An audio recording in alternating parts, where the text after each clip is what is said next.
नमस्कार शेतकरी मित्रांनो. एक गोष्ट मी ठामपणे सांगतो, काहीही झालं तरी द्राक्ष शेतीची मजा काही वेगळीच असते. होय, द्राक्ष शेतीमध्ये कधी कधी अडचणी येतात. एखादं वर्ष वाईटही जातं, पण 10 वर्षामध्ये एखादं वर्ष खराब झालं तरी बाकीची वर्ष मात्र त्या तोट्याची भरपाई करून देतात. आपला स्वतःचा अनुभव सांगायचा झाला तर गेल्या 10 वर्षामध्ये योग्य नियोजन आणि व्यवस्थापनामुळे द्राक्ष बागेमध्ये आपणाला कधीही तोटा सहन करावा लागला नाही. प्रत्येक वर्षी बागेनं आपणाला बऱ्यापैकी उत्पादनच दिलं. मित्रांनो, द्राक्ष शेतीमध्ये सर्वात महत्त्वाच्या 4 गोष्टी असतात. ते म्हणजे आपली जमीन, आपल्या भागातील वातावरण आणि त्या जमिनीसाठी वापरणारं पाणी, त्याचबरोबर त्या परिस्थितीनुसार योग्य वाणाची निवड. या 4 गोष्टीचा व्यवस्थित विचार करून जर योग्य व्यवस्थापन केले तर द्राक्ष बाग शेतकऱ्यांना अतिशय चांगल्या पद्धतीने उत्पादन देऊ शकते. हे आपण फक्त ऐकून नाही तर स्वतः अनुभवातून पाहिले. म्हणूनच या अनुभवाच्या जोरावर आता आपण नवीन 2.5 एकर द्राक्ष बाग लागवड करण्याचा निर्णय घेतला आहे. आता आपण जे क्षेत्र पाहत आहोत ते माळाच्या गळ्याला असलेलं 2.5 एकर क्षेत्र आहे. त्यापैकी सध्या 2 एकर क्षेत्रावर आपण उत्पादन घेत आलोय, तर उर्वरित अर्धा एकर डोंगराच्या कडेला थोडंसं डोंगर फोडून लागवडीखाली आणलेला आहे.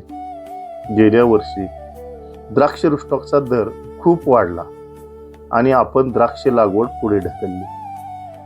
त्यावेळी या क्षेत्रात ड्रिपचे सबमेन आणि लॅटरल टाकून त्यावरती कलिंगड पीक घेतलं आणि विशेष म्हणजे त्या 2 एकरातून आपणाला 60 ते 65 टनापर्यंत कलिंगड उत्पादन मिळालं.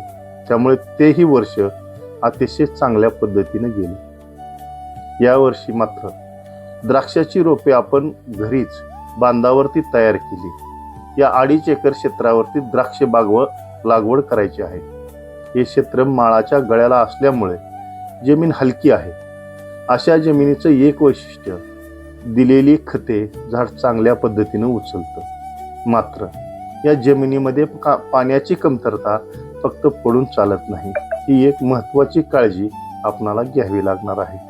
म्हणूनच या क्षेत्रात कोणत्याही प्रकारची काळी माती न भरता नैसर्गिक स्थितीतच द्राक्ष लागवड आपण करणार आहोत. द्राक्ष बाग एकदा लावली की ती 15 ते 20 वर्ष त्या क्षेत्रात राहते. त्यामुळं रानातील दगड, चढ उतार आणि समतलीकरणाची सर्व कामे आपण आधीच व्यवस्थित करून घेत आहोत. यानंतर या ठिकाणी वाय पद्धतीचे फाउंडेशन करून द्राक्ष बागेचे नियोजन केले जाणार आहे. आपले क्षेत्र पूर्ण चौकोनी नसून एका बाजूला जास्त आणि एका बाजूला कमी असल्यामुळे वाय सिस्टीम या ठिकाणी योग्य राहील. सुरुवातीला मार्च महिन्यात फक्त रूस्टॉक लागवड आपण करणार आहोत. त्यानंतर ऑक्टोबर महिन्यामध्ये SSN किंवा सुपर सोनाका या वाणाचे कलम आपण भरणार आहोत.